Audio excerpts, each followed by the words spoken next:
Capital TV के साथ मैं हूं मोहम्मद नईम। मैं इस वक्त मौजूद हूं बैरिस्टर गौहर साहब के साथ। बैरिस्टर साहब, ये बताएं, पेशावर में जलसा होने जा रहा है, बड़ी उम्मीदें की जा रही हैं। ये अली अमीन साहब की जानिब से दावा भी किया गया है कि बड़ी ज़्यादा तादाद होगी।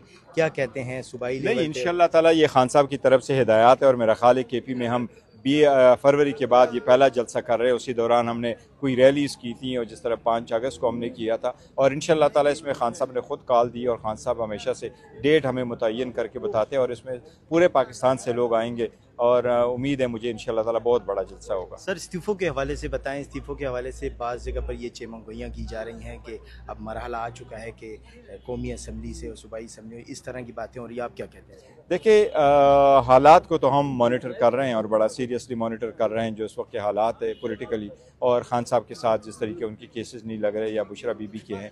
लेकिन खान साहब की जो हिदायत के मुताबिक हम आगे बढ़ते हैं। फिलहाल उनकी हिदायत है नेशनल असम्बली तक, फिर खान साहब की हिदायत है सेनेट के। तो हमारी फिलहाल रिजिग्नेशन जो है वो सिर्फ और सिर्फ कमेटियों से और स्टैंडिंग कमेटियों से। स्टैंडिंग कमेटी के अलावा फिलहाल कोई ऐसा एजेंडे पे नहीं है कि असम्बली से इस्तीफ़ा देंगे या सेनेट से इस्तीफ़ा देंगे। सर, ये 26वीं आईनी तरमीम के बाद जो सूरत हाल हुई है, जिस तरह अदालतों से आए रोज़ नए केसेस भी होते हैं, इसके बाद भी आपके कारकुनों की ये सवालात हैं कि इसके बाद भी आप इन अदालतों से उम्मीद रखते हैं? देखिए, अदालतों से उम्मीद रखना तो मेरा ख्याल है मायूसी तो नहीं होनी चाहिए, और अदालतों से उम्मीद ना रखे तो और कहाँ जाए। देखो, जो भी कानूनी फ्रेमवर्क इस वक्त बना हुआ है, जो हमें हमारी बड़ी स्ट्रांग रिजर्वेशन थी 26वीं तरमीम पे, और अभी भी हम चाहते हैं कि इवन इफ के अगर अदलिया हमेशा से मुतनाज़ रहा है, लेकिन 26वीं तरमीम आज़ाद अदलिया के राह में एक रुकावट है। और वो सिर्फ ये नहीं है कि आप किस तरीके से जजेस को बिठाते हैं, लेकिन हम कहते हैं उनके लिए बेंचेस कोई ना बनाए और जजेस मोर इंडिपेंडेंट हो, जजेस पे इंटरनल एक्सटर्नल किसी किस्म का प्रेशर ना हो।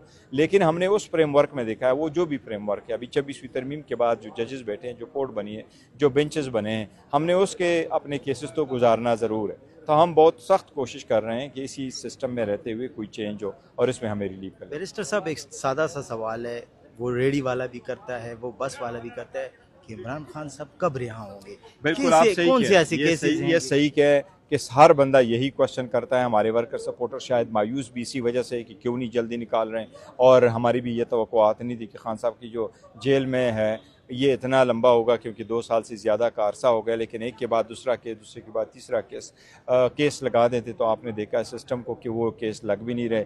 अदरवाइज़ कन्विक्शन हुई थी जनवरी में, अभी तक 8 महीने में तो हेयरिंग होनी चाहिए थी। अभी मुझे बताया गया कि 25 तारीख के लिए लगा हुआ है। देखते हैं कि उस दिन क्या प्रोसीडिंग्स हो जाती है। लेकिन हमारे कारकुनों के जज्बात ज़रूर है। हम उनको यही कहते हैं कि सिस्टम में रहते हुए हम कोशिश कर रहे हैं। हमें उम्मीद है इंशाअल्लाह ताला रिलीफ तो मिलेगा at the end of the day. ये पॉलिटिकल केसेस है, अगर आज़ाद मनस जजेस के सामने आ जाए तो ख़त्म होंगे। सर, कल पार्लिमानी पार्टी का इजलास हुआ है, उसमें कोई बेहतर ऐसा कोई फैसला हुआ हो जिससे नहीं, बाज़ हमने लोगों... उसका देखो, कल हमारी पार्लियामेंट्री पार्टी का इजलास हुआ है जिसमें मैंने शिरकत की, सेनेटर ने शिरकत की, और हमारे सारे जो है MPs ने भी शिरकत की, और अली अमीन खान साहब ने उसको ब्रीफ किया है, बाजोड़ के सिचुएशन पे ब्रीफ किया है, और उनको उसी तरीके से जो लॉ एंड ऑर्डर का सिचुएशन है उस पर भी ब्रीफ किया है।